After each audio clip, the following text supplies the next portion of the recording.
Okay, good morning everyone. So last के जैसे lecture में हमने कुछ अर्ली मेडिवल किंगडम्स के बारे में हम पढ़ ही रहे थे, है ना। और हमने बहुत सारे डिफरेंट डिफरेंट किंगडम्स को ऑलरेडी पढ़ लिया। जैसे नदर्न इंडिया के हमने किंगडम पढ़ लिए, देन सेंट्रल इंडिया हमने कवर कर लिया था। फिर हमने कौन सा वाला इंडिया कवर किया था? ईस्ट इंडिया कवर किया था। आपको याद है किस पर्टिकुलर एरिया में कौन कौन से राजा ऑलरेडी हुआ करते थे? जैसे नॉर्थ की तरफ कौन कौन से राजा थे भाई?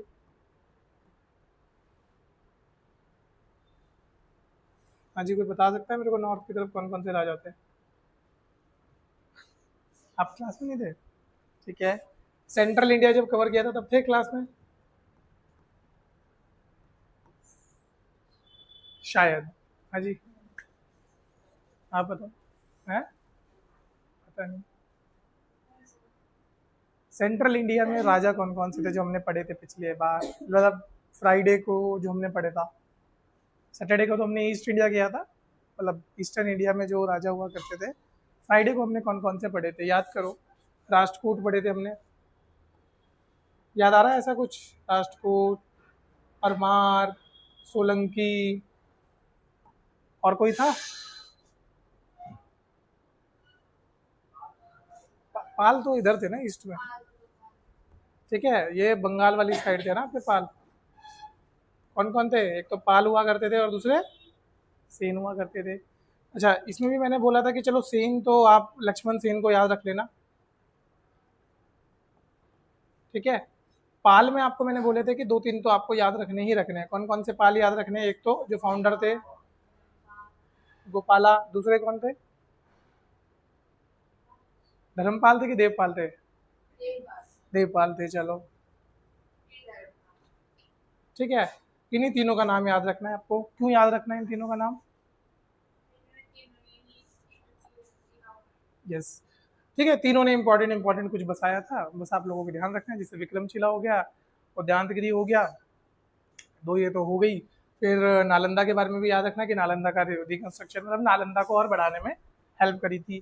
फिर आप ये याद रखना कि कौन से वाले रिलीजन को ये लोग बेसिकली प्रमोट करा करते थे। जो पाल हुआ करते थे ये थे बुद्धिज्म वाले, और जो सेन हुआ करते थे ये कौन से थे?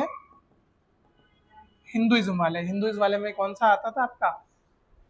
वैष्णव और शैविज्म, ये दो आया करते थे ये। ठीक है। इसमें कोई कंफ्यूजन? हाँ भाई, कोई कंफ्यूजन अभी तक? पता ही नहीं। हाँ जी, आपको कोई कंफ्यूजन इधर पे? आपको मैम अभी तक जितने हैं? अभी रिकैप हो रहा है, हाँ वही ना, बीच में वो गायब हो जाता है ना प्रोसेसर में से। हाँ हाँ।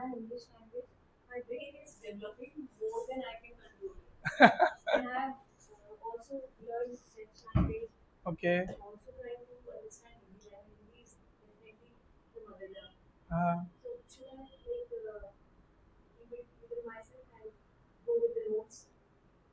Yeah, you can go with the notes. मतलब I have heard somewhere the person who are able to speak too many languages ना have very multi-dimensional mind, मतलब multi facet mind।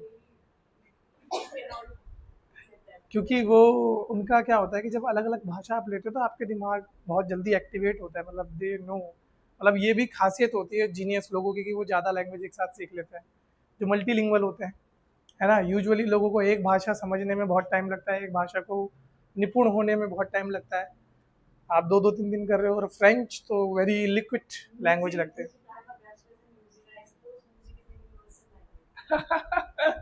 या you can say that. But still अगर आप French की बात करो, मतलब मुझे बहुत प्यारी लगती है फ्रेंच। कभी अगर मतलब मैं ऐसे सोचता हूँ कि कभी ज़िंदगी में मौका मिला तो maybe try once for an try करेंगे, बट मुझे पता है ऐसा कभी होगा नहीं। मेरे से इंग्लिश नहीं अच्छे से बोली जा रही है अभी तक, ऑल्दो मेरी इंग्लिश अच्छी है, फ्लुएंसी अच्छी है, बट अगेन अंग्रेजों वाली इंग्लिश अभी भी नहीं बोल पाता मैं। शशि थरूर वाली इंग्लिश चाहिए मुझे अपनी लाइफ में। सुना है किसी ने शशि थरूर को? कोई जानता है शशि थरूर कौन है? नहीं, फॉरेन मिनिस्टर नहीं थे हमारे।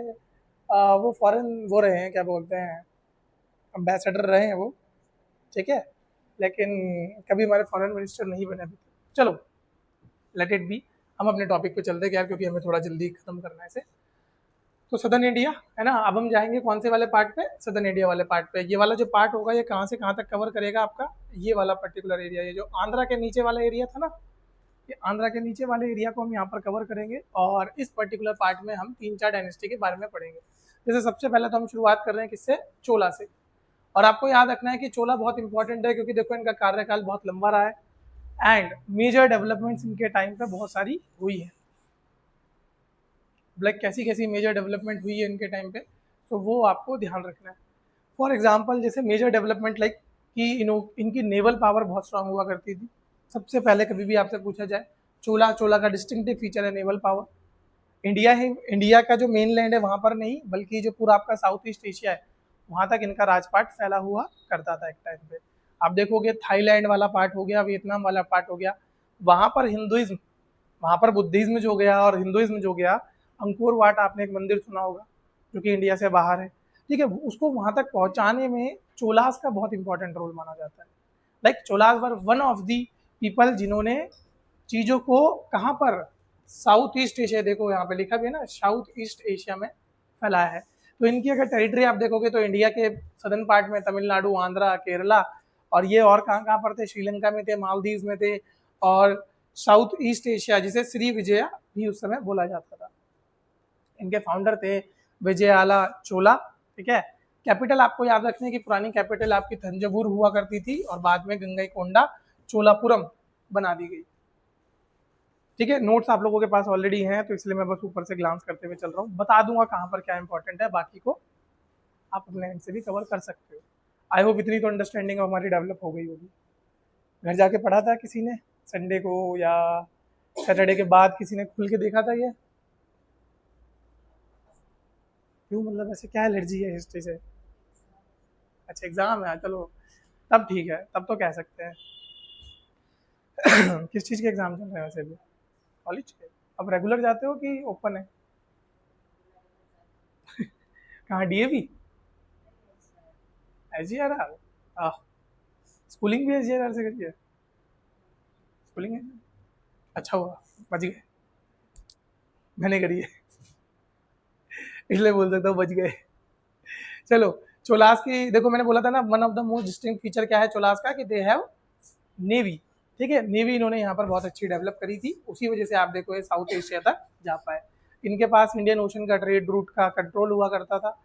इनका डिक्लाइन का कारण क्या था कि भैया सक्सेसिव डिफीट मिली किनके हाथों, पांड्यास के हाथों। क्योंकि अगेन जैसे हमने एक ट्राई पार्टेड स्ट्रगल वहां पर पढ़ा था, राष्ट्रकूट, पाला और किसके बीच में था बताओ? तीन जो लड़ रहे थे, कन्नौज ट्रायंगल जो हमने बनाया था। अलाउद्दीन खिलजी कहाँ था? तीन जो, बताओ बताओ बताओ, सोचो सोचो। मतलब नहीं देखा आप लोगों ने बिल्कुल भी, थोड़ा देख लेना जाके। कौन थे तीसरे? राष्ट्रकूट थे। चालुक्य कैसे हो सकते हैं, चालुक्य खत्म हुए तो राष्ट्रकूट आए, लॉजिक लगाओ। प्रतिहारा नाम सुना है? प्रतिहारा, यस, नाम याद रखना है आप लोगों को, ठीक है। तो कौन कौन थे? राष्ट्रकूट थे, पाला थे और प्रतिहारा थे। अगेन यहाँ पर भी तीनों के बीच में स्ट्रगल चला करता था, चोल, चेर और पांड्या तीनों के बीच में स्ट्रगल था। तो जैसे आप देख सकते हो कि यहाँ पर पांड्यास के साथ लड़ाई हुई, उसकी वजह से भी हार गई है। उसके साथ साथ मलिक कफूर, ठीक है। किसी को पता है हु वाज मलिक कफूर? किसके कार्यकाल में था Malik Kafur? Very famous, yes, he was the slave of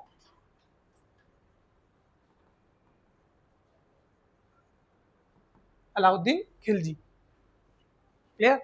तो ये आपको याद रखना है। फिर आते हैं अर्ली चोलास, जिसमें आप देखोगे कि विजय चोला के बारे में बात करेंगे। इन्होंने चोला डायनेस्टी बनाई, थंजवुर को अपनी कैपिटल बनाया, है ना। और कावेरी जो डेल्टा है, मतलब कावेरी नदी और उसके आसपास के इलाके को अपना एक स्ट्रॉन्ग होल्ड बना के स्टार्ट किया। साथ साथ इन्होंने थंजवुर में एक टेम्पल, दुर्गा टेम्पल बनाया है। तो ये विजय चोला की खासियत रही है। नेक्स्ट है आदित्य वन। अगेन इनके में ज़्यादा कुछ इंपॉर्टेंट है नहीं, इसलिए हम इनको स्किप कर सकते हैं बहुत बढ़िया से, ठीक है। इनका बस एक ही रेलेवेंस है, ये विजय चोला के बेटे थे और इन्होंने कंट्रोल आगे को बढ़ाया, क्लियर। बस इतना आप लोग याद रख सकते हैं, बाकी चीज़ें नोट्स में आपको अवेलेबल हैं। एंशिएंट के मिल गए आप सबको? अब भी नहीं मिले? मिल गए पक्का? हाँ भाई, बाकी लोगों को नहीं मिले?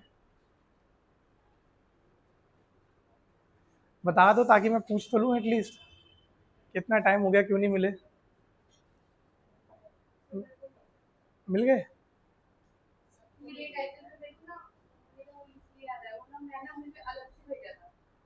अच्छा, दिखा सकते हो मेरे को एक बार कैसा पीडीएफ बनाया? मैं वही एक बार दिखाना चाहिए वो कितना कितना डाला है, कुछ स्किप तो नहीं हुआ उसमें?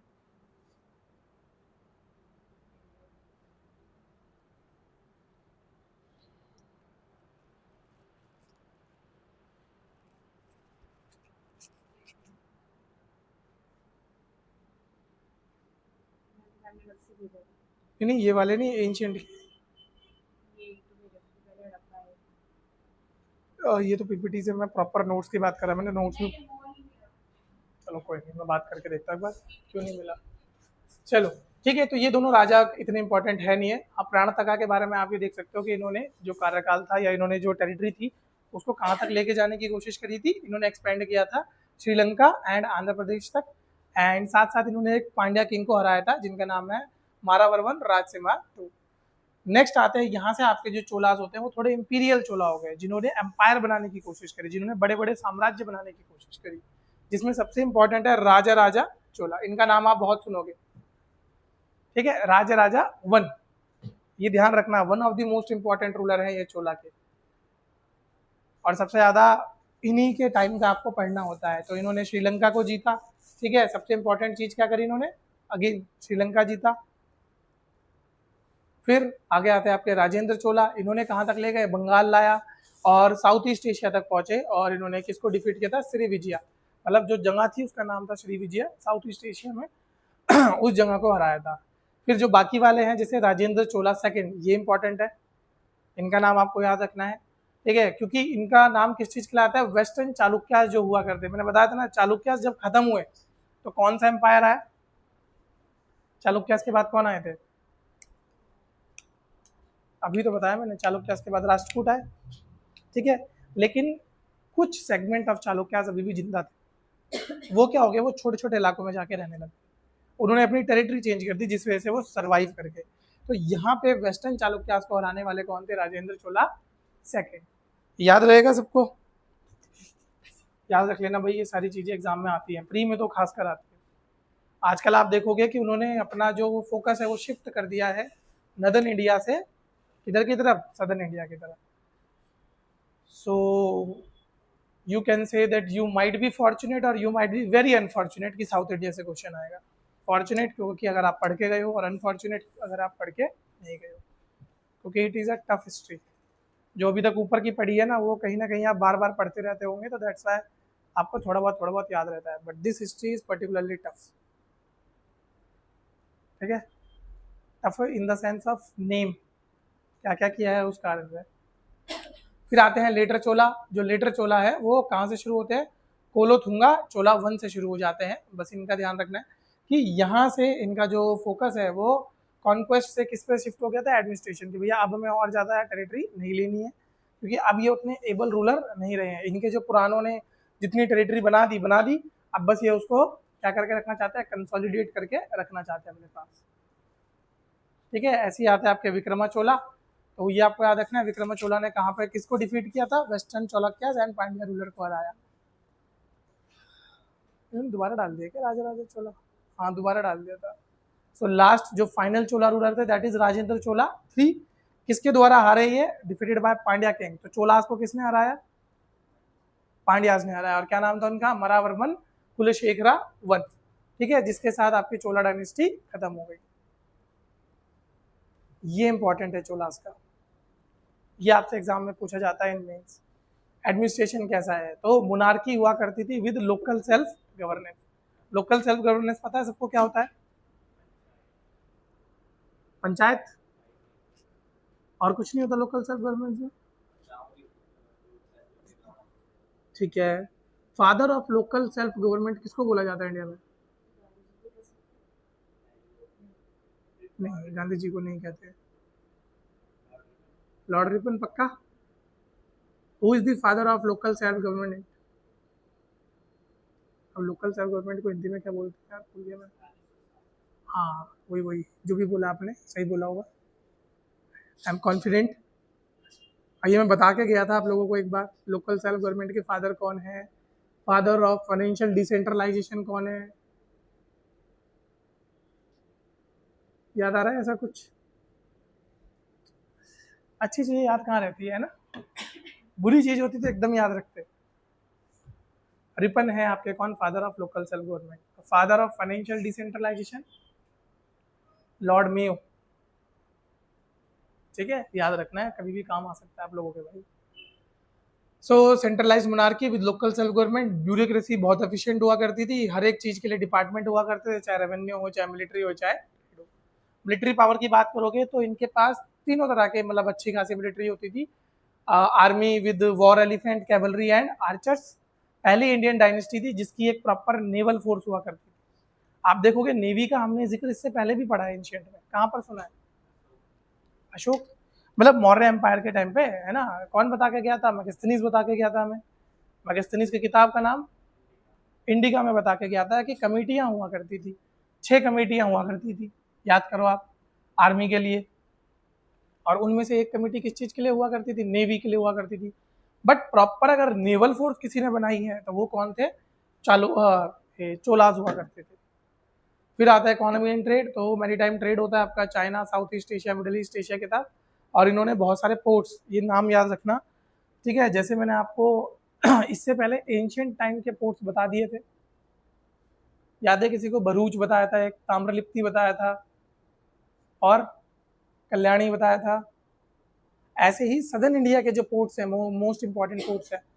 कभी कभी सिर्फ इतना सिंपल सवाल आता है कि वो आपको पता है क्या लिख के देंगे? नागापट्टनम, कावेरीपट्टनम और अराकमेडू, ये तीनों किस चीज से रिलेटेड है? और ऑप्शन देंगे, these are the port of southern India, these are ancient musical instrument, ठीक है, these are books written by the Sangam dynasty या संगम एज फिलोसफर्स, या नन ऑफ दी अबव। और आप इस तरह के ऑप्शंस में हमेशा कंफ्यूज होगे कि क्या है, क्योंकि देखो दो ऑप्शन आपको यहाँ पे है, एक तो ये किताबें भी हो सकती हैं और दूसरा रिपोर्ट्स हो सकते हैं। क्योंकि पढ़ने से इतना तो समझ आ जाएगा कि भैया ये क्या है, सदर्न इंडिया से रिलेटेड है, तो या तो ये पोर्ट हो सकते हैं या तो ये किताबें हो सकती है। अब वहाँ पर आपकी किस्मत है। इसके बाद ही जो लक फैक्टर होता है ना यूपीएससी में, वो क्लिक कर जाता है कि अगर आप 50-50 पे हो, देन कौन आएगा? फिर लक फैक्टर आएगा। If it is your day तो जो टिक मारोगे वो आंसर सही होगा, and if it's not your day तो जो सही आंसर उसको छोड़ के दूसरे आंसर पर टिक मारोगे, जबकि मन कह रहा होगा कि पहला लगा दे। कभी हुआ है किसी के साथ ये कि ड्यूरिंग एग्जामिनेशन उन्होंने एक क्वेश्चन का आंसर किया, फिर लेटर ऑन दूसरी बार उसको करते हुए उन्होंने आंसर चेंज कर दिया, ज़्यादा दिमाग लगा के, बाद में पता लगता है पहला आंसर ही ठीक था? हुआ है किसी के साथ? मेरे साथ शुरू शुरू में बहुत होता था, फिर मेरे को समझ आ गया अगर मेरे दिमाग ने फर्स्ट गैस में कुछ बोला है, मार देता हूँ मैं। अब 10 में से 6 बार 7 बार ठीक होता है वो, 3 बार गलत भी होगा, ऐसा नहीं है गलत नहीं होगा, बट उन 3 बार के चक्कर में मैं 7 बार का नुकसान क्यों करूँ? ठीक है, ये सब पता है कैसे समझ आता है? ये सब समझ आता है टेस्ट सीरीज करके। आप लोग करते हो PYQs या टेस्ट सीरीज वगैरह?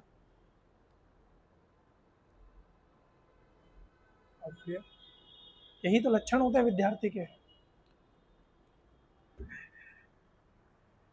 चलो, क्या ही कह सकता हूँ मैं आपको, कुछ कह भी नहीं सकता, मैं तो बुरा मान जाओगे। अगला आता है आर्ट एंड आर्किटेक्चर। ठीक है, आप देखोगे इन्होंने द्रविड़ स्टाइल टेम्पल्स बहुत सारे बनाए, उनमें से कुछ एग्जाम्पल देख लो आप, जैसे बृद्धेश्वरा टेम्पल किसने बनाया? राजेंद्र वन ने। गंगई कोंडा चोलापुरम टेम्पल, ये भी किसने बनाया? राजेंद्र वन ने बनाया। ठीक है, ऐसे ही आप एक और देखोगे, वो इन्होंने नहीं बनाया बट उसका नाम याद रखना, महाबलीपुरम टेम्पल। किसी को पता है किसने बनाया महाबलीपुरम टेम्पल? यस, पल्लव राजा ने बनाया था, और हमने शायद इसके बारे में शायद यहाँ जिक्र नहीं हुआ, कहीं और हुआ होगा। हाँ, महेंद्र वर्मन, यस। हराने के बाद बनाया था किसी को, याद करो, दो की लड़ाई चल रही थी, पुलकिशन ने किसी को हराया, फिर पुलकिशन को किसी ने हराया, फिर उसके बेटे ने उसको हराया, ये जो आपस में लड़ाई चल रही थी उसमें आपका क्या बना था, महाबलीपुरम बना था। रिलीजियस पॉलिसी कैसे होती थी कि ये शैविज्म को प्रमोट करते थे। आप देखोगे सदर्न इंडिया में ज़्यादातर शैविज्म बहुत फेमस रहा है। वैष्णविज्म जो है वो थोड़ा सा नदर्न इंडिया में, ऐसा नहीं है कि वहाँ पर वैष्णविज्म था ही नहीं, था, बट अगर आप एक मेजॉरिटी आप उसमें देखोगे तो शैविज्म ज़्यादा फॉलो होता था। चाहे आप सदर्न इंडिया की बात कर लो, चाहे आप सेंट्रल इंडिया की बात कर लो, जहाँ पे कर्नाटक में आपको आगे जाते हुए लिंगायत भी देखने को मिलेगा।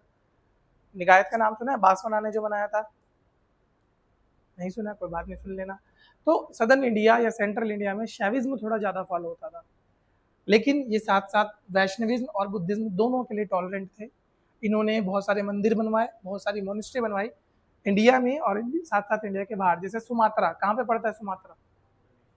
इंडोनेशिया में। जो इंडोनेशिया के 3 आपके आइलैंड है उनमें से एक है। किसी को पता है 3 कौन कौन सा आइलैंड है? हाँ, तीसरा बताओ। उसका नाम नहीं लिखा है वहाँ। 3 आइलैंड में बटा हुआ है इंडोनेशिया। नहीं पता तो आप बगल में देख सकते हो, दिख रहा है सबको 3 आइलैंड कौन कौन से है? पहला तो सुमात्रा है, दूसरा जावा है और तीसरा ब्रुनेई आइलैंड बोलते हैं उसे, ब्रुनेई आइलैंड। ठीक है। कैपिटल क्या है इंडोनेशिया की? बहुत बढ़िया, वेरी गुड। बहुत साल पहले थी बेटा, वो चेंज हो गई है। अभी चल रहा है बट मान सकता, अब नहीं हो गई, अब नया ही आंसर। प्रूफ चाहिए? नुसांत्रा। जकार्ता को क्यों चेंज किया इन्होंने? Yes, world fastest sinking city थी वो। दुनिया की ऐसी सिटी जो बहुत तेजी से डूब रही है, इसलिए जकार्ता को चेंज कर दिया और कहाँ बना दिया? नुसांतरा बना दिया। लेगेसी क्या रही है? One of the longest ruling southern Indian dynasty रही है। सबसे पहली बार इन्होंने क्या बनाया था? एक ट्रू नेवल एम्पायर बनाया था। ट्रू नेवल एम्पायर मतलब जो मेनली किस चीज के ऊपर बेस्ड था? नेवी के ऊपर। मतलब इनका जो प्रोमिनेंट पार्ट हुआ करता था वो नेवी हुआ करती थी। जैसे बाकी जितने भी किंगडम थे उनका जो प्रोमिनेंट फोर्स हुआ करती थी वो क्या थी? वो आर्मी हुआ करती थी, वो कैवलरी हुआ करती थी। इनकी जो प्रोमिनेंट फोर्स थी that is your naval power. Architecture में देखोगे तो बृहदेश्वरा टेम्पल, इसके बारे में पूछा भी गया है। ठीक है, बृहदेश्वरा टेम्पल बनाया गया है। ऐसे ही आप देखोगे अगेन, अब चोलास खत्म हुए, चोलास के बाद आप देख सकते हो लेटर चालुक्य। जो चालुक्याज हुआ करते थे उन्हीं के बाद वाले हैं ये। ठीक है, क्योंकि सेंट्रल इंडिया में चालुक्य खत्म हुए तो कौन आया था? राष्ट्रकूट आ गए थे। जब राष्ट्रकूट आ गए तो चालुक्य का वहां रहना थोड़ा सा मुश्किल हो गया, तो उन्होंने अपनी जगह चेंज कर दी और वो किधर की तरफ आना शुरू हो गए? थोड़ा सा सदर्न इंडिया आ गए। और आप देखोगे कहाँ है वो? अब कर्नाटका में है, वो महाराष्ट्र में है, वो तेलंगाना में और आंध्र प्रदेश में। इनका मेजर बेस क्या था? कल्याणी। ठीक है, कल्याणी, बादामी और धारवाड़। आपने सुना भी होगा चालुक्य और बादामी, वो यहीं से आए हैं। 2000 लेटर चालुक्य। क्लियर रहेगा ये? ठीक है। आई नो थोड़ा सा एकदम से बहुत ज़्यादा एक्टिव होगा, बट अगेन इसमें कुछ और नहीं कर सकते आप। You and me can't do anything. इसके बाद वाले आप फिर भी रिलेट कर लोगे, वो मैं कह सकता हूँ। ठीक है। सो फाउंडर क्या है? Tailapa. Revival of Chalukya power after defeating the Rashtrakutas. तो राष्ट्रकूटा थे, राष्ट्रकूटा को हराने के बाद ये दोबारा से प्रोमिनेंस में आना शुरू हुए। कैपिटल मान्यखेता थी शुरू शुरू में, जो कि कर्नाटका में थी। लेटर ऑन इन्होंने इसको कहाँ शिफ्ट कर दिया? कल्याणी। कल्याणी कहाँ पड़ता है आपका? कर्नाटका में पड़ता है। ठीक है। सो ये आपको ध्यान रखना है। फिर डिक्लाइन का कारण, इनकी जो वॉर थी वो कंटिन्यूसली चल रही थी किसके साथ? चोलास के साथ, होसाल्यास के साथ। ठीक है, और कौन कौन से थे? यादवास के साथ और काकत्यास के साथ। इसमें से ध्यान रखना यादवास और होसाल्यास, यूपीएससी ने 2022 में पूछा है। अब पूछा पता है कैसे? आप इसको क्वेश्चन को सर्च मारोगे तो 6 किंगडम दिए थे उन्होंने। अब बस ये बोला था कि इनको क्रोनोलॉजिकल मैनर में लगाओ, पहले कौन थे बाद में कौन थे, और उनमें से अगर आप 2 भी सही कर देते तो पूरा क्वेश्चन सही हो गया था। अगर आपको 2 के बारे में पता होता, हर्षवर्धन के बारे में पता होता, और एक और उसमें थे कि हर्षवर्धन पहले आया था कि कौन सा पहले आया था, तो अगर आपने सिर्फ इतना भी लॉजिक लगा लिया होता वहाँ पे तो आपका वो आंसर बहुत आसानी से सही हो जाता। इसमें इतना ज़्यादा सोचने की ज़रूरत ही नहीं पड़ती आपको उस क्वेश्चन में। ठीक है, तो ऐसे करके आप थोड़ा थोड़ा ना दिमाग लगा सकते हो कभी कभी। फिर देखो तालप्पा जोगेन थे, फाउंडर हैं। ठीक है, राष्ट्रकूटा को हराया और चालुक्य पावर को कर्नाटक और महाराष्ट्र में बढ़ाया। ठीक है, अगेन सत्यश्रय इनकी खासियत ये थी कि इन्होंने संस्कृत और कन्नड़ लिटरेचर को थोड़ा सा पैटर्नाइज किया है। पैटर्नाइज करने का मतलब पता है ना आपको, संरक्षण दिया है कि इसको प्रमोट करने में इनकी मदद करी है, पैसे दिए हैं, या जो फिलोसफर हुआ करते थे, पोएट हुआ करते थे, उनको थोड़ा सा प्रोत्साहन दिया है। नेक्स्ट आते हैं जयसिम्हा। जयसिम्हा का नाम आप सुनते रहोगे आगे भी, ठीक है। तो जयसिम्हा था, इन्होंने, ये क्यों इंपॉर्टेंट है, क्योंकि इन्होंने चोलास को हराया और किसको हराया, परमार्स को हराया, ठीक है। किन किन को हराया इन्होंने, चोलास एंड परमार्स को हराया, ठीक है। आपस में रिवोल्ट होते रहते थे, तो बस इतना ध्यान रखना। फिर सोमेश्वरा, सोमेश्वरा की खासियत क्या है, कैपिटल को चेंज किया इन्होंने, कहाँ पे, मान्य खेता से कल्याणी। समझ आ रहा है आप लोग, या साथ साथ चल रहे हो कि हो गए हो?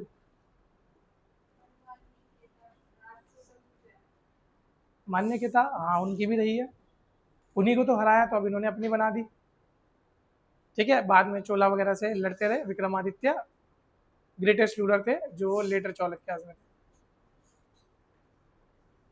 ठीक है। टेंशन मतलब जल्दी खत्म होगा, इसके बाद आपका वो शुरू होगा, मुगल्स, सॉरी मुगल बोल रहा, मुस्लिम इन्वेडर्स, दिल्ली सल्तनत स्टार्ट होगा एग्जैक्टली। वो इनसे ज़्यादा खतरनाक है। यहाँ तो नाम फिर भी, मतलब वैसे सदर्न इंडिया वाले इनके नाम तो नहीं, बट इनसे पुराने वालों के नाम सुने होंगे आप, राजा भोज वगैरह का नाम सुना होगा, उनके तो नाम ही अटपट है। कल तो नाम ही याद करने में आपको टाइम लगेगा कि कौन किसका फाउंडर, किसका नहीं, क्या किया क्या नहीं किया। कनाल सिस्टम, ऐसे सवाल भी आते हैं कभी कभी, कनाल सिस्टम सबसे अच्छी किसके टाइम पे थी, किसने सबसे ज़्यादा फोकस किया था कनाल्स को बनाने में इंडिया में, वो कौन सा राजा था दिल्ली सल्तनत का। है, कितनी बार समझाऊं लड़के तुझे, लड़कों पे ऑप्शन नहीं होते। फिरोज शाह तुगलक पक्का।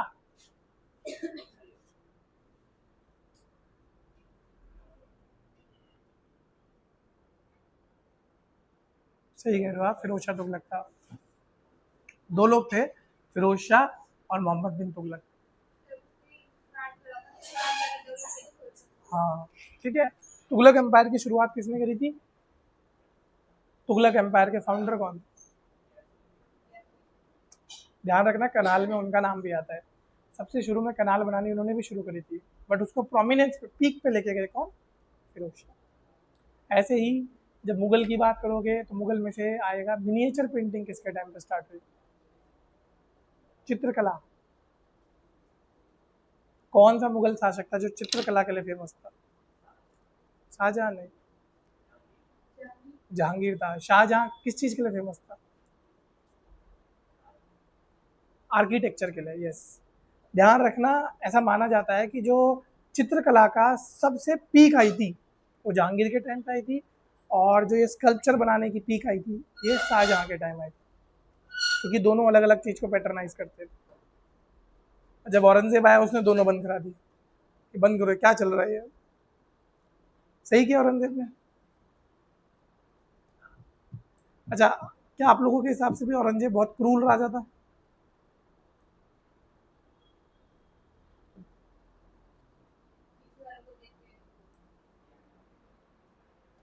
ठीक है चल,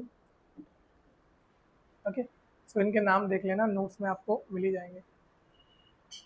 बैटल देखो इन्होंने कितनी लड़ी है, ये बैटल्स के नाम आपके काम आएंगे, ये डायरेक्टली आपके एग्जाम में आते हैं। पहली बैटल, डिफीट ऑफ राष्ट्रकूटा, किसने हराया, तालियप्पा सेकंड ने हराया राष्ट्रकूटा को, दोबारा से चालुक्य आए। फिर चोलास के साथ लड़े, Someshwara 1 and Vikramaditya 6 fought multiple Wars against the Cholas for control over Karnataka and Andhra, ठीक है। फिर देखो बैटल ऑफ कोप्पम, सोमेश्वरा 1 किसके हाथों हार गए, राजा धीराज चोला। फिर कालाचुरीज के अगेंस्ट लड़े ये, और उसके बाद फाइनल कॉन्क्वेस्ट में इन्होंने कालाचुरीज एंड होशल्याज ने सोमेश्वरा 4 को हराया और लिटिल चालुक्यास को भी खत्म कर दिया, ठीक है।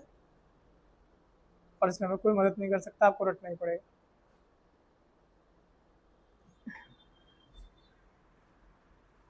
मैंने भी रटे थे, हम भी पीले गए थे, तुम भी पीले तो जाओगे बेटा। चलो आर्किटेक्चर देख लो, कल्याणी चालुक्य ने क्या बनाया था, Kalyani Chalukya style of temple architecture. कौन कौन सा इन्होंने टेम्पल बनाया है, किताबेश्वरा, मल्लिकार्जुना टेम्पल, और दुब्बा बसप्पा टेम्पल, 3 इन्होंने टेम्पल इनके टाइम के फेमस थे।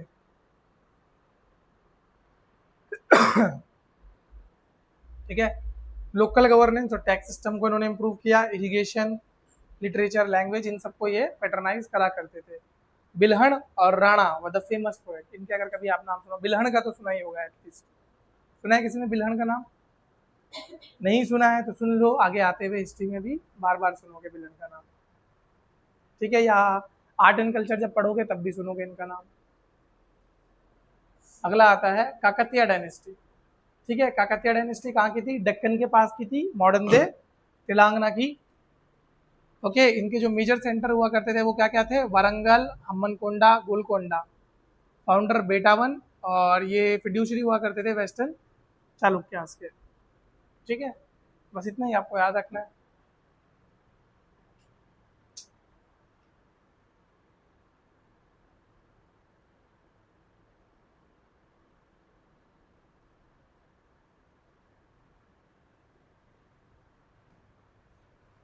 बस थोड़ा सा रह गया ये, ठीक है, थोड़ा सा झेल लो, उसके बाद हम चलेंगे कौन से वाले में? दिल्ली सल्तनत में। वो कहानी थोड़ी इंटरेस्टिंग लगेगी आई वो। ये वाला तो मैंने लेक्चर शुरू करने से पहले ही बता दिया था कि इसमें तो पागल हो जाओगे तो, जबकि अभी ये खत्म नहीं हुआ है। ठीक है, इसमें भी और भी है, वो तो मैंने फिर थोड़े से शॉर्ट कर दिए इसमें से, कि भाई इतने भी पढ़ लो तो बहुत है। आगे डिक्लाइन का कारण क्या है? बार बार बार बार किससे इन्वेजन हो रहा था? आपका दिल्ली सल्तनत के लोग थे, उनसे इन्वेजन हो रहा था। और आप देखोगे एक ही व्यक्ति है जो लगा पड़ा है इन लोगों को परेशान करने में। कौन? ठीक है, पहले अलाउद्दीन का कौन सा जनरल आता था? आयन उल मुल्क। और अब कौन सा जनरल का नाम सुन रहे हो आप? मलिक कफूर। ठीक है, बाद में और किसने इनको परेशान किया? Ghiyasuddin Tughlaq, the founder of Tughlaq dynasty, है ना। और इन गयासुद्दीन तुगलक ही वो थे जिन्होंने आपका काकतीयास को हराया। ठीक है, तो इनके नाम देख सकते हैं आप, वैसे तो इम्पोर्टेंट नहीं है तो नहीं भी पढ़ोगे तो चलेगा। गणपति देवा, इनमें से रुद्र देवा एक इम्पॉर्टेंट है बस, इस पूरे में एक ही इम्पॉर्टेंट है। कौन? और रानी रुद्रमा देवी से रिलेटेड एक और चीज मैंने आपको बताई थी 2-3 दिन पहले, कहानी सुना रहा था मैं, कि एक हीरा इंडिया की एक जगह से निकला, और वो जहां जहां जाता था श्रापित हीरा कहा जाता है। जिस भी राज्य के पास गया वो खत्म हो गया, निस्तो नाबूद हो गया। ये वही डायनेस्टी है, और इसी के टाइम वो हीरा निकला था। कौन से हीरे की बात कर रहा मैं? ठीक है, काकतीय डायनेस्टी के टाइम पीरियड में ही क्या वारंगल के आसपास से आपका कोहिनूर खोजा गया था, ध्यान रखना। ठीक है, तो इस पूरे उसमें सबसे इंपॉर्टेंट कौन है आपकी? Rudrama Devi, first female ruler in India. इन्होंने यादवास को, पांड्यास को हराया। ठीक है, और one of the most prominent female ruler in India कहलाई गई। ठीक है, तो आप देख सकते हो कौन कौन से इनके वॉर हुए हैं। रुद्रमा देवी का तो जरूर याद रखना कि भाई उन्होंने किस किस को हराया था। ओके, तो यही था हमारा यहाँ पर कौन सा? Early medieval kingdom. अब चलते हैं हम अपने नेक्स्ट चैप्टर की तरफ। So before starting next chapter, अब आप देखो अभी तक आपने जितने भी रूलर पढ़े हैं, so it was timeline of Hindu rulers. एक तरीके से आप समझ सकते हो कि they all were Hindu rulers. अब आप देखोगे कि एक ट्रेंड चेंज होगा।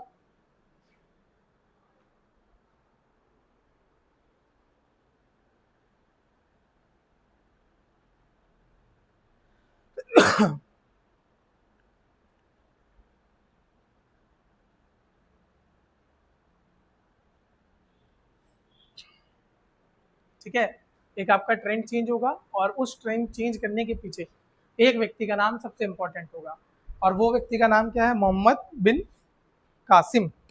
ठीक है, क्या किया था कासिम ने? किसी को आइडिया? सिंध पे विजय प्राप्त करी थी, यस। ठीक है, तो आप जब यहाँ पर पढ़ने जाओगे किस चीज का?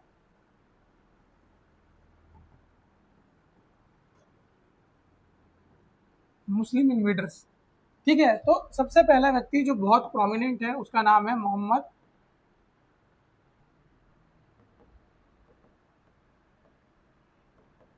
कासिम। कब लगभग लगभग कब आया था ये? Time period 712 AD. ठीक है, तो आप टाइम पीरियड का हिसाब लगा सकते हो लगभग लगभग कब ये इंडिया में आया था। और जब ये इंडिया में आया था, इसका मोस्ट इंपॉर्टेंट अचीवमेंट तो यही रही है कि first Muslim invader to conquer Sindh. ठीक है, किसी को आइडिया है सिंध वाला इलाका किधर पड़ता है हमारा?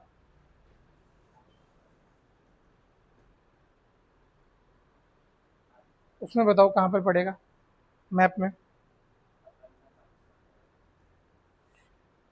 यस, जो आपका गुजरात है, गुजरात वाले पार्ट से और पूरा ये पाकिस्तान, जैसे देखो मैं बता देता हूँ यहाँ पे, ऐसे आपने गुजरात बनाया और यहाँ से ऐसे जाके ऐसे राजस्थान आता है और इधर पे तो आपका पाकिस्तान है ही। आप तो ये वाला जो पार्ट है, ठीक है, दिस पर्टिकुलर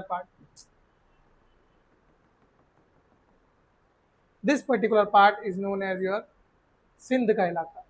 इस इलाके में आया था। तभी आप देखोगे बाद में जो मोहम्मद बिन कासिम है, उसका जिक्र गुजरात में भी आपको देखने को मिलेगा। ठीक है, वो कहाँ पर भी दिखेगा आपको? गुजरात में भी दिखेगा, क्योंकि जब सिंध उसके पास है तो गुजरात भी आसपास ही है।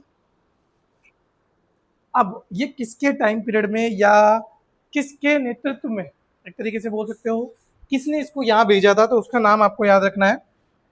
कौन सा खलीफा हुआ करता था तो उस समय? उमयाद खलीफा। ठीक है, उमयाद खलीफा हुआ करता था, जिनके अंडर में, जिनकी गाइडेंस में ये कहाँ पहुंचा था? इंडिया आया था और invaded Sindh during the reign of khalifa Al Walid one. जो खलीफा था कौन सा था? उमयाद खलीफत में अल वलीद वन के टाइम पीरियड में आया था। मुश्किल है कि ये दोनों फैक्ट आपसे पूछे जाए। मैं जस्ट इसलिए कवर करा रहा हूँ ताकि आप लोगों को ये ना लगे कि यार कुछ इंपॉर्टेंट नहीं पढ़ाया। ठीक है, क्योंकि यूपीएससी अगर क्वेश्चन पूछने पे आए वो कहीं से भी पूछ सकती है, बट मैं आपको बोल सकता हूँ कि ये वाला सवाल नहीं आने वाला। ज़्यादा से ज़्यादा सिंध कब में कौन कैप्चर किया था वो आ सकता है। ठीक है, इन्होंने यहाँ पर आके किस चीज़ की शुरुआत करी? इन्होंने आके शुरुआत करी इस्लामिक एडमिनिस्ट्रेटिव सिस्टम की। मतलब ये वो व्यक्ति था जिसके बाद इंडिया को पहली बार पता लगा कि जितनी भी इस्लामिक जगहें हैं, जितने भी इस्लामिक रूलर है, उनका सत्ता किस तरीके से चलते हैं। क्योंकि अभी तक हिंदू राजाओं की सत्ता तो हमें पता थी भाई। हमने अभी आने वाले टाइम में चौहानों को देखेंगे, इस टाइम तक कौन हुआ करते थे आपके? प्रतिहारा, गुजरा, ठीक है, परमार, सोलंकी, इन सबका देख ही रहे हम। तो हिंदुओं का तो सबको पता था। इस्लामिक जो एडमिनिस्ट्रेशन था उसके बारे में किसी को पता नहीं था। तो इस्लामिक एडमिनिस्ट्रेशन आपको पहली बार यहाँ पर देखने को मिलेगा। ये बेसिकली क्या हुआ करता था, थोड़ा सा टॉलरेंट हुआ करता था। मतलब इन्होंने पॉलिसी लाई, किस चीज़ की? टॉलरेंस की पॉलिसी।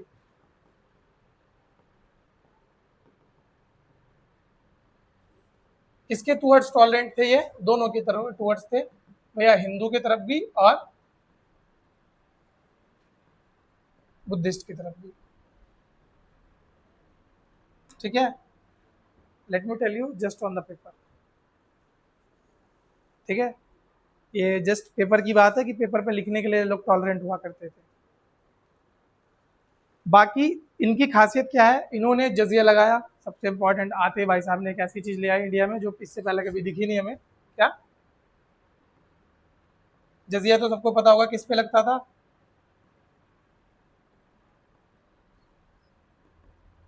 नॉन मुस्लिम पे लगा करता था। वुमेन्स पे था? हाँ जी, नहीं था वुमेन्स पे, पक्की बात है। बच्चों पे, बूढ़ों पे, किस तरह के हिंदुओं पे नहीं था?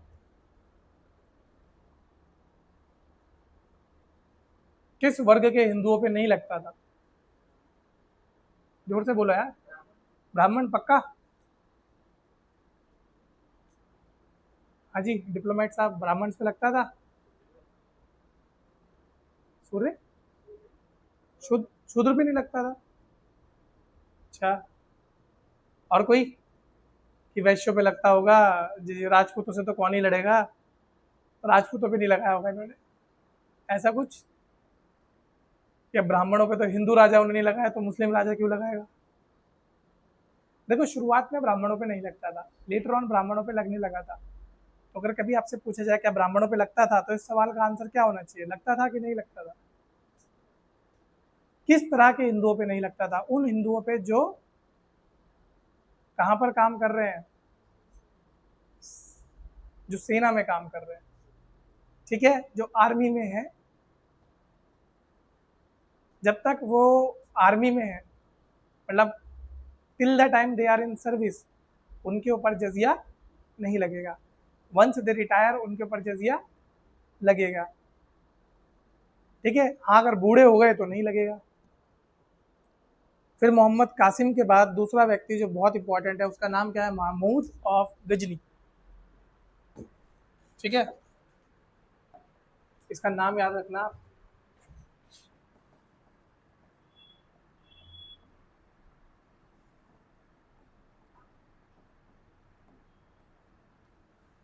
इसकी खासियत क्या है? लगभग लगभग कितनी बार इंडिया आया था? 17 बार आया इंडिया, और 17 बार इसने इंडिया को प्लॉन्डर किया था। प्लॉन्डर मतलब लूटपाट करी थी। तो लगभग लगभग 17 टाइम इंडिया पे आया, और 17 बार ये इंडिया से बहुत सारी वेल्थ लेके गया। अब इसके ना थोड़े बहुत युद्ध हैं, वो लिख लो, ठीक है। कब हुए थे, कैसे हुए थे, वो लिख लो। इन 1000 सीई,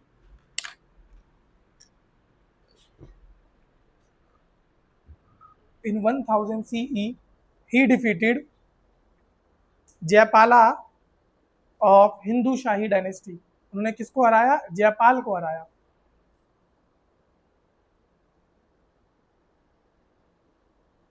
इसके बाद लिखो अगला बैटल जो है, in 1008 CE, in the battle of Waihind, WAIHIND, in the battle of Waihind, he defeated राजपाला।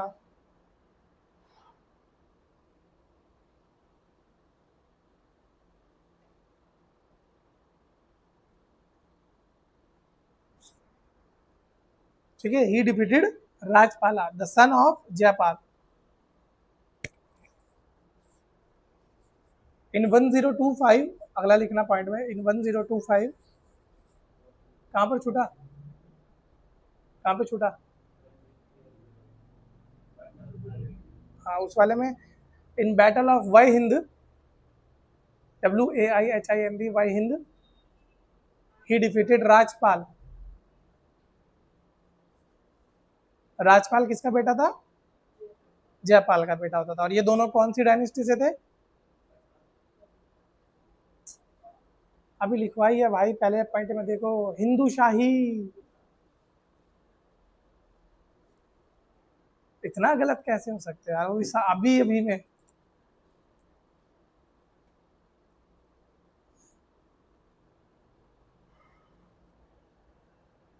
लिखो इन 1025, इन 1025 AD या CE, he destroyed Somnath temple in Gujarat.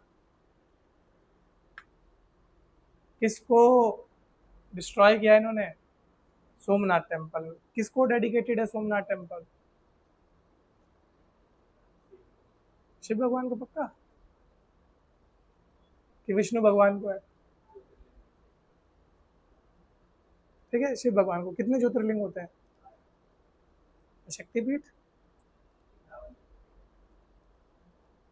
52 में है पक्का?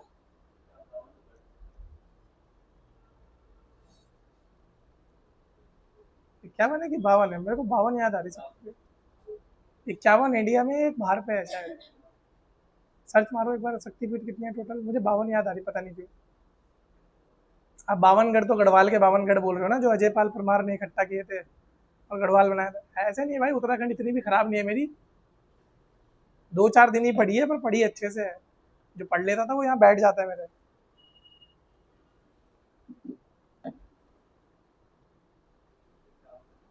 51 है।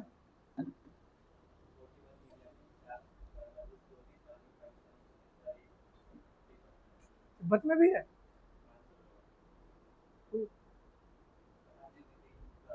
आप लोगों के सबसे आसपास कौन सा शक्तिपीठ है?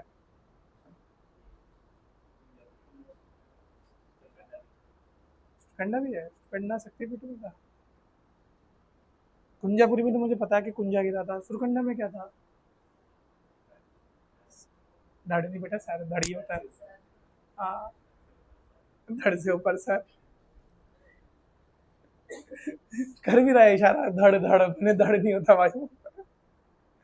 चलो, 1027, ही सप्रेस्ड जाट्स। पहली बार कोई मिला है जिसने जाटों को दबाया है। ही सप्रेस्ड जाट्स।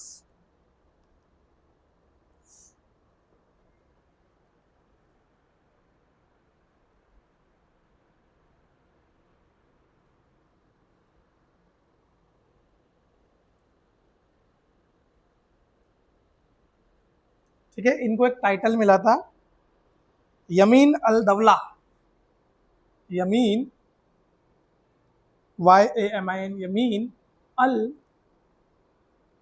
दावला, DAWLA, दावला, ब्रैकेट में लिखना right hand of the state. ये टाइटल इनको क्यों दिया गया था? क्योंकि इन्होंने जो जो काम किए गए थे उसके बाद इनको कंसिडर किया गया as the right hand of the खलीफा, कि ये वही काम कर रहा था जो खलीफा चाहता था।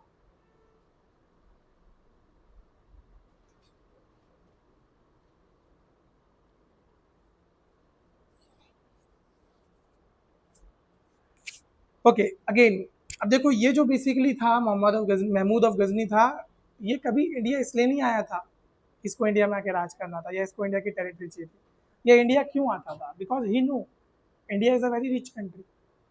और वो बार बार इंडिया इसलिए आ रहा था ताकि उसके वहाँ पर सेंट्रल एशिया में जो उसका राजपाट था, ठीक है, उसको वो फाइनेंस कर सके। बेसिकली इसका काम ये था, ये तभी इंडिया आता था, लूटता था, सामान ले जाता था और वहाँ जाके फाइनेंस करता था। ठीक है, तो इसका मेन कारण तो यही था कि पैसे के लिए आ रहा था, कि पैसा लूटेगा, जाएगा, अपने वहाँ पे फाइनेंस करेगा और साथ साथ एक बहुत बड़ी आर्मी बना के रख सकता है। तो जब ये आया, अब देखो, राजा कोई भी हो, चाहे वो युद्ध करने आया हो, चाहे सिर्फ घूमने आया हो, राजा जब भी चलता है अपने साथ पूरा ऑन्ट्राज लेके चलता है। ठीक है, पूरा लौर लश्कर लेके चलता है वो। जब वो लौर लश्कर लेके चलता है तो उस लौर लश्कर में उसके बहुत सारे ऐसे लोग होंगे जो उसके मनोरंजन के लिए होंगे। ठीक है, मनोरंजन हो सकता है या किसी ज़रूरी चीज़ के लिए होंगे या ऐसी चीज़ों के लिए होंगे जो उसको थोड़ा सा घर जैसा फील कराए। तो उसमें आर्ट एंड आर्किटेक्चर वाले लोग होंगे, म्यूजिशियंस होंगे। अब ये दोनों चीज़ें जब इंडिया पहुंची तो इंडिया पहली बार पता है किससे अवगत हुआ? विद द पर्शियन कल्चर से, कि पर्शियन कल्चर होता कैसे है, किस तरीके का आर्ट एंड आर्किटेक्चर होता है। जैसे जब तक बाहर से लोग नहीं आए थे, जब तक दिल्ली सल्तनत नहीं बना था, हमको गुंबद के बारे में नहीं पता था। कोई एक मंदिर बता दो जिसपे गुंबद हो, कोई एक स्ट्रक्चर बता दो बिफोर दिल्ली सल्तनत जिसमें गुंबद बनाओ। ठीक है, तो जो गुंबद की कला थी ये कौन लेके आए थे? दिल्ली सल्तनत वाले लेके आए थे और उन्होंने इंडिया को दिया था। तो इनके थ्रू, मोहम्मद ऑफ गजनी के थ्रू हमको क्या पता लगा था? हमको पर्शियन कल्चर के बारे में पता लगा था। अगला देखो, he was considered as the champion of Sunni Islam. ये कौन से सेक्ट ऑफ इस्लाम से बिलोंग करते थे? सुन्नी। पता है आप लोगों को सुन्नी और शिया क्या होते हैं?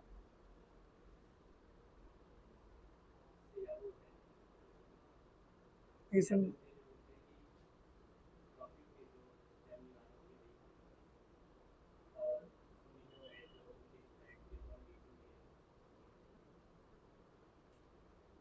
बस इतना ही था। मेन लड़ते किस बात पे है? हाँ, हाँ, उनको मारा था। किसने मारा था? सुन्नी ने मारा था, शिया ने मारा था? सुन्नियों ने मारा था। शिया आज तक उस चीज़ का शौक मनाते हैं। आप देखोगे रमज़ान होता है, रमज़ान का जो आखिरी दिन होता है उस दिन आप देखोगे कि सिर्फ जो शिया लोग होते हैं वो मातम मनाते हैं। आपने बहुत सारी वीडियोस में देखा होगा कि वो इतने बड़े बड़े चीज़ें लेते हैं और अपने पीठ में मार। ठीक है, वो क्यों मार रहे हैं? वो मातम मनाते हैं कि हम उस दिन तुम्हारी मदद करने के लिए नहीं थे, अगर हम होते तो हम तुझे बचा लेते। वो शोक मनाते हैं इस चीज़ का। सुन्नी ये परफॉर्मेंस नहीं करते। ठीक है, तो ये जो भी चीज़ हो रही है सिर्फ किस में हो रही है? शिया कम्युनिटी में होती है। इनका द वे ऑफ प्रीचिंग, मतलब सिर्फ ये नमाज अदा सेम तरीके से करते हैं, नमाज सेम पढ़ते हैं, उसके अलावा वेज जो है वो बहुत अलग अलग है। दोनों के कल्चर अलग है, दोनों के ट्रेडिशन बहुत अलग है। ठीक है, तो ये आप लोगों को ध्यान रखना। और इनके जितने भी इन्वेजन हुआ करते थे ये उनको एज अ रिलीजियस जिहाद कंसीडर करा करते थे, ये ध्यान रखना, ये बहुत इंपॉर्टेंट है आप लोगों को समझना। ठीक है, अगला लिखो बैटल ऑफ थानेसर। थानेसर की जो बैटल थी 1011 एडी में करी थी इन्होंने। Destruction of major Hindu pilgrimage centre, battle of Thaneshwar.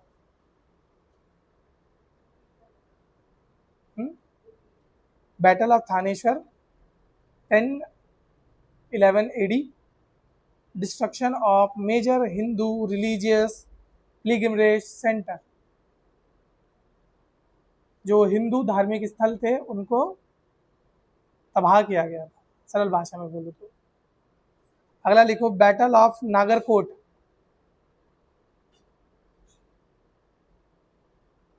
Bracket में लिखना कांगड़ा फोर्ट।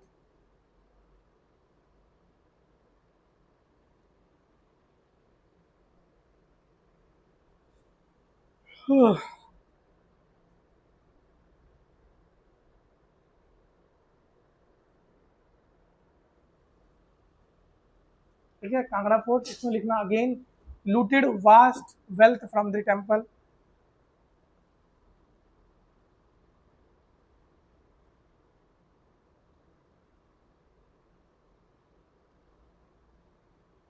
अगला लिखो used fast cavalry and superior military tactics.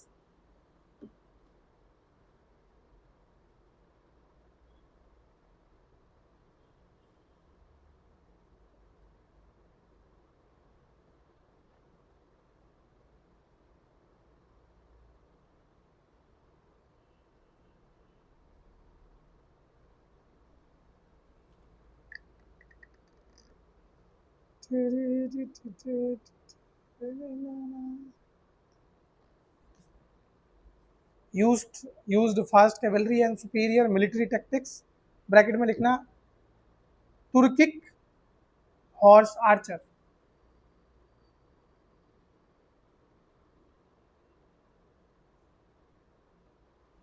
ठीक है, वो होते ना जो घोड़े पे बैठे बैठे तीर कमान चला लेते। ध्यान रखना ये वाला जो पर्टिकुलर थिंग थी कि घोड़े पे बैठे बैठे तीर चलाने वाली, ये कहाँ से शुरू हुई थी? मंगोल से शुरू हुई थी। मंगोल के आर्चर ऐसे हुआ करते थे। फिर ये मंगोल से ये जो ट्रिक थी ये किधर गई? सेंट्रल एशिया पहुंची, और सेंट्रल एशिया से पहुंच के ये थोड़ा सा इंडिया की तरफ आए। तो आपका जो महमूद ऑफ गजनी है ये कहाँ तक खत्म होता है। अगला लिखो मोहम्मद गौरी।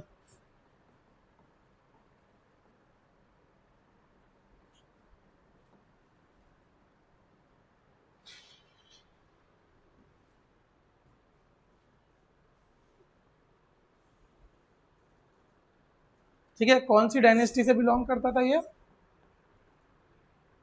गुरीद डायनेस्टी। और आप बोल सकते हो कभी कभी इनको as a father of Indian Muslim rule या मुस्लिम रूल इन इंडिया का फादर भी माना जाता है, क्योंकि ही वॉज द पर्सन जिसके बाद इंडिया में प्रॉपरली मुस्लिम रूल स्टार्ट हो गया। आप देखोगे अभी गजनी गया, गजनी ने यहाँ किसी को स्टेब्लिश नहीं किया। गजनी के बाद कोई ऐसा मुस्लिम रूलर बैठा नहीं यहाँ पे, गौरी के बाद बैठेगा।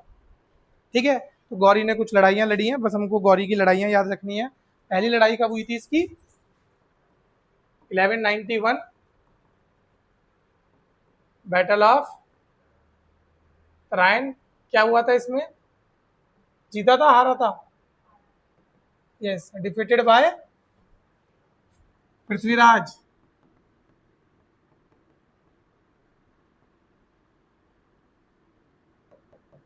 पृथ्वीराज चौहान सेकंड के द्वारा हारा था। उसके बाद सेकंड बैटल ऑफ पानीपत हुई थी, सेकंड बैटल ऑफ तरेन हुई थी। ठीक है, इसमें इन्होंने किसे कर दिया था? डिफीटेड पृथ्वीराज चौहान।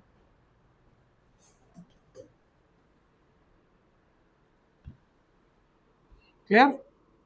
अगली बैटल आपकी है इसमें 1194, बैटल ऑफ चंदावर। किसको हराया था बैटल ऑफ चंदावर में?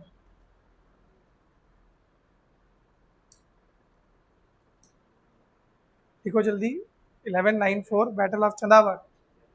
यस, जयचंद कौन से किंगडम से बिलोंग करता था? ये नहीं पढ़ा होगा आपने कभी।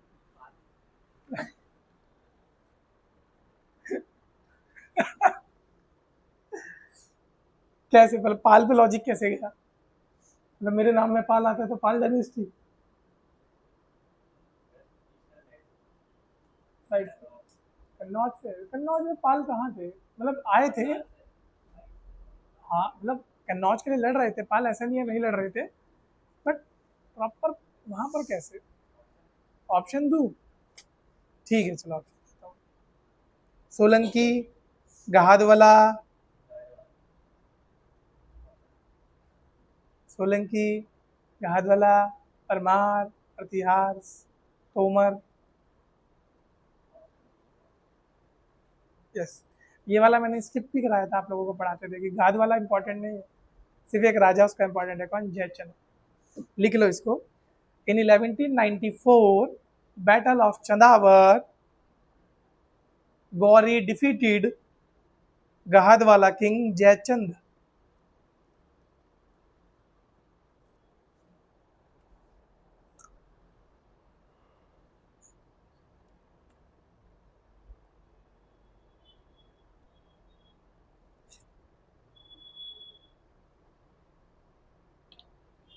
ठीक है, अगला लिखो। After this he appointed Qutbuddin Aibak as his governor.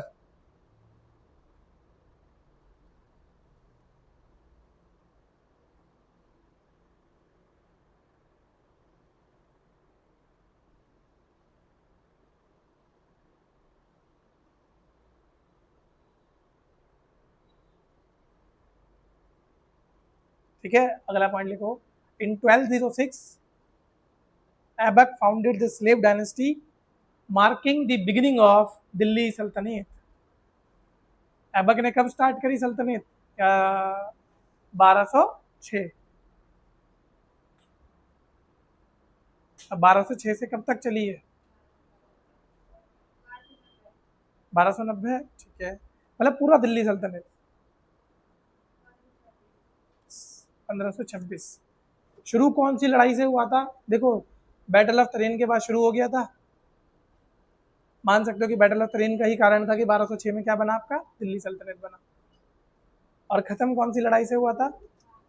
Panipat के युद्ध से हुआ था। ठीक है, अब मैं आप लोगों को क्या लिखवा रहा हूँ, हर एक जो डायनेस्टी उसका कार्यकाल लिखवा रहा हूँ, साथ साथ उसका फाउंडर लिखवा रहा हूँ विद डेट। तो लिखो, पहली डायनेस्टी स्लेव डायनेस्टी मतलब गुलाम वंश, इसका कार्यकाल है 1206 से 1290। फाउंडर कौन थे? कुतुबुद्दीन ऐबक, वो तो लिख ही सकते हो, 1206 से 1290। अगला लिखो आप खिलजी डायनेस्टी, 1290 से 1320। इसके फाउंडर कौन थे? गयासुद्दीन तुगलक। बहुत बढ़िया।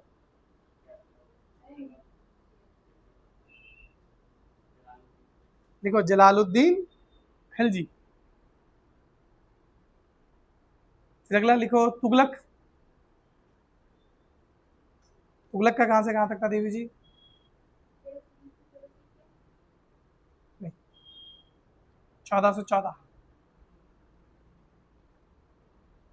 कौन था founder? Ghiyasuddin Tughlaq.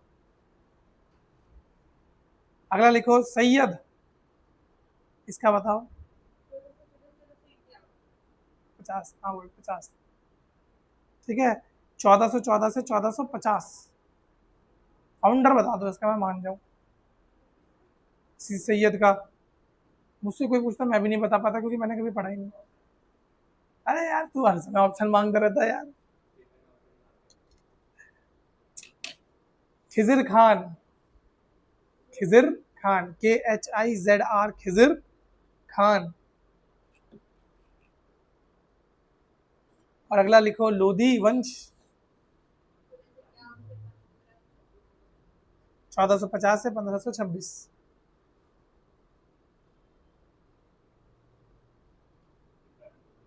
Very good, proud of you. सीधा आखिरी वाले कोई फाउंडर बना दो। सिकंदर तो गया तेल लेने। और उसके पिताजी क्या कर रहे थे, यहाँ भुइयां छीलने आए थे। बहलूल लोधी। बहलोल वैसे एक जगह है जहाँ तक मुझे याद है।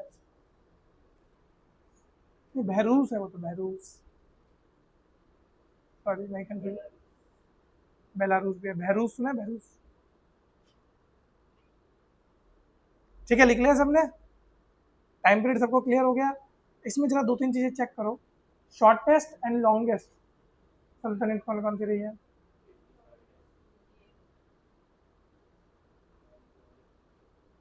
लॉन्गेस्ट चेक करो।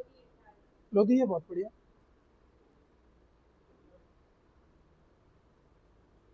कितने साल है? अराउंड अराउंड 94 ईयर्स, जहाँ तक मुझे लगता है।